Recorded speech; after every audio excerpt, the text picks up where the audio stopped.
Welcome to my parlor.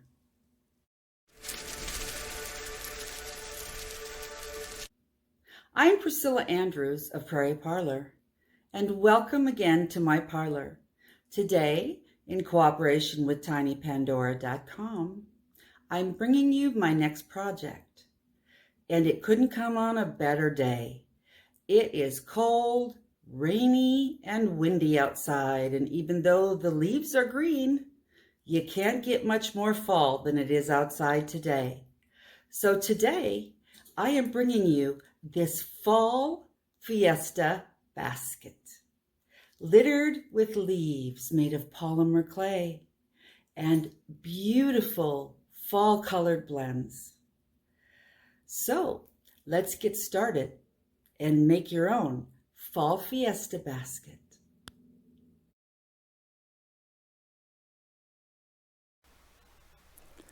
I would advise making this basket out of paper first, as I will show you. That way you can determine how you want your bowl to look.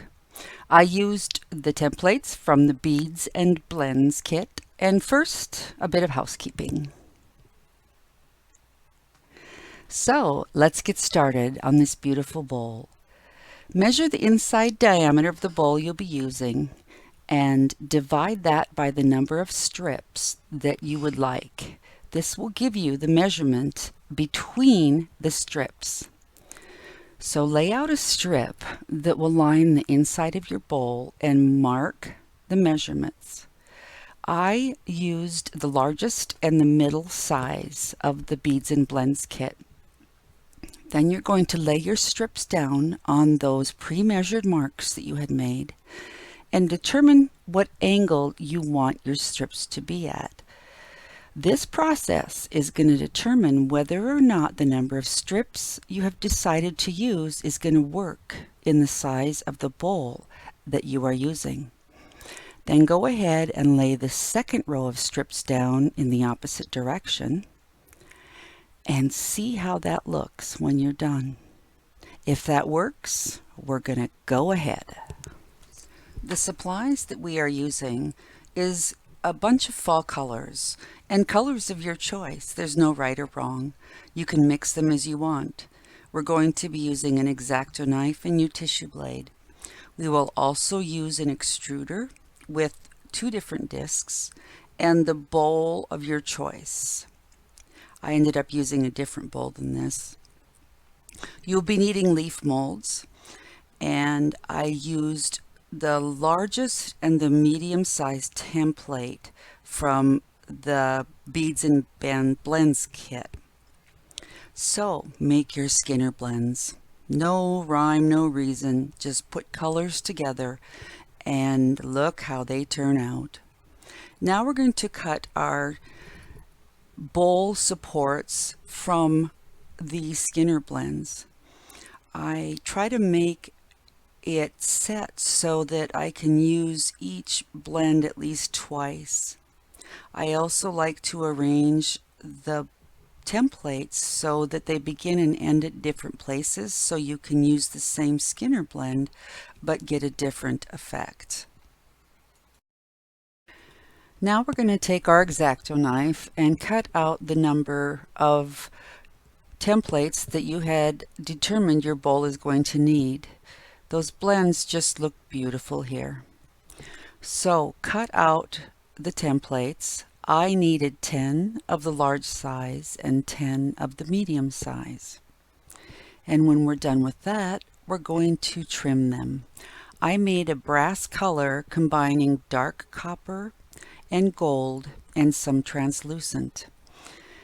Then I took this color and I put it in my extruder and extruded it out at the disc that had 4 of the small dots on it. Now take that beautiful gold rope and trim every piece of triangular support that you have. This is going to just class it up a little bit, and it's also going to add just a little bit more support to each of those pieces. Here's what it looks like. Those blends are just beautiful. And adding that trim just spiffs it up a little. Now on to the bowl. I'm using that brass blend in my extruder with the largest slit disc. I made a band that's going to go all the way around the inside of your bowl. Now this is the band that you made with paper that is going to have the marks on it. So make it even with the outside edge and keep it flush with the outside, but bend the inside over so that it folds down onto the inside. Now we're going to make our marks. Go ahead and place the marks on the inside of the bowl that you had measured with your paper and start laying your Skinner blend strips down. Press the strip into the band of clay on the outside edge, but don't press it too firmly because you might be wanting to pick that up and move it around as you start making your bowl. Lay it down on the center that you have decided to have, whether you want an open bottom or a closed bottom, and that will depend on the angle that you lay that Skinner blend on. So go ahead and start laying those down on each of those pre-marked spots. Press the Skinner blend into the sides of the bowl. It's going to be easy to kind of pull that away from the bowl, but you want to make sure it's touching that edge. I would like to mention here as we build our bowl that if you are using a smaller bowl, all you would do is cut the center or the bottom out. You would use all of the same pieces and lengths, but you would just cut the bottom off so you would have a shallower bowl. Now I go back and kind of clear up my marks, and since everything works just fine, I press them in a little firmer. And look at the pretty design we have going. I just love these colors. What we're going to do next is start laying the second row and the thinner pieces in the opposite direction. So pick that piece up and place it next to, not on top of, but next to the design or the Skinner blend that you have. And here I'm looking for colors. I'm trying to get a little variation in the color. So place it right beside it and put it down at approximately the same angle as the pieces that you put in the first direction. And just tuck that in there. Press it there to make sure that it sticks, and go ahead and place all the rest of those. And through the magic of video, it's done in about 8 seconds. And we have our bowl. Now, we're going to add not only decoration, but the pieces that are going to help keep the strips of our bowl support in place. So we do this by taking some of the trim or the trimmings that we took off and use the medium size disc in your extruder to make a strip out of the excess trimmings that you didn't use to make your leaves out of. I placed some leaves in the bottom of the bowl and pressed them down. And now we're going to press the leaves in the joints around the edges of the bowl. I usually place 2 or maybe 3 leaves in there, depending on the size of the leaf and the color and how I want the design to lay. Go ahead and wrap those leaves around the edge of the bowl also, and put them in any direction that you would like. I try to vary the colors and the styles and the design on them so that you have kind of an interesting and varied effect. There. We have leaves all over the inside of our bowl, at least 2 leaves on every joint of the bowl. We have leaves around the bottom. And now I use some more scrap and I make little balls out of the clay, kind of like berries, or they end up looking like acorns or something.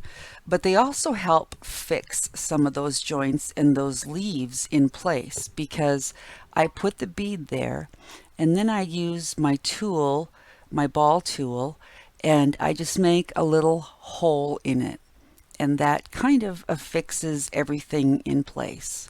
I use different colors in different places, just like I did with the leaves, so that I have a varied effect. That wasn't very easy with gloves on. So now we have all of our pieces together. I put some of those little berries on the bottom also. And I think we have a pretty good looking bowl here. Now that strip that I made with the extruder out of all the scrap clay, I take one end and fix it into or tuck it under one of the leaves that you have, someplace you can hide it. And again, this will use or will actually be used as decoration, but it also will help hold everything together, because you're going to take this strip and you're going to make it like a vine, and it is going to roll and twist and turn around the edge of the bowl and around the leaves, and this is going to also help hold everything together. So just kind of freestyle a vine around the edges of your bowl. When you get the vine all the way around the bowl, join it at the same place where you started and cut it off, and then just go around the bowl and firm all those vine pieces up around the edge. And then you're ready to bake it. Here we are with a baked bowl. I have taken it out of the glass, and now what we're going to do is cover all of those joints on the outside as well as the inside, just like we did. I take some E6000 and I just take one of my modeling tools and I place the glue on the joint where I'm going to be placing the leaves.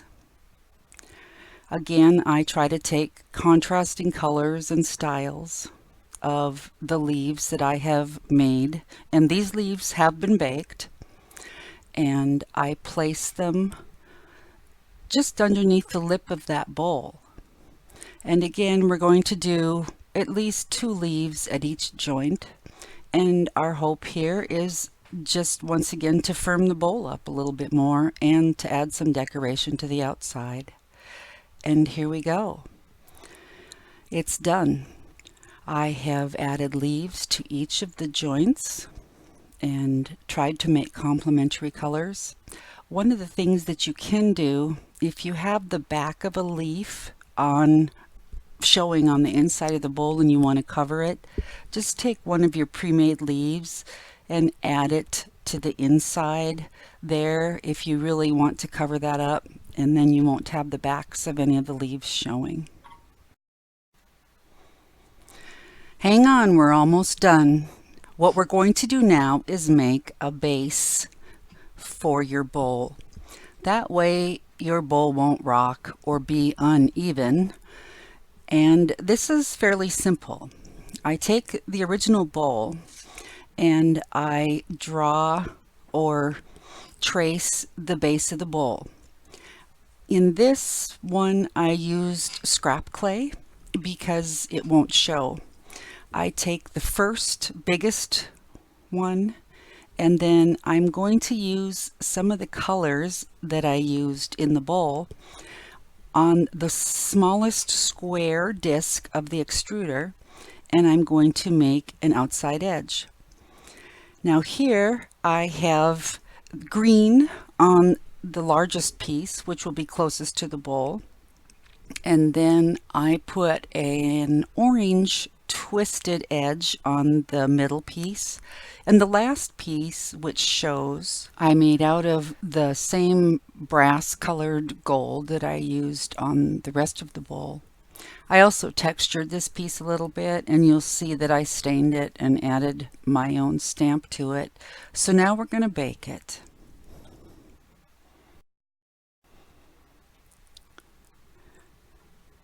After it's baked, I take the E6000 and I apply it pretty liberally to the bottom because the bottom of the basket isn't perfectly even.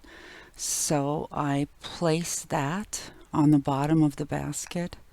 I center it as accurately as possible. And now we are done with our bowl. I hope you enjoyed this tutorial. And again, special thanks to tinypandora.com. Thanks for visiting, and come back again.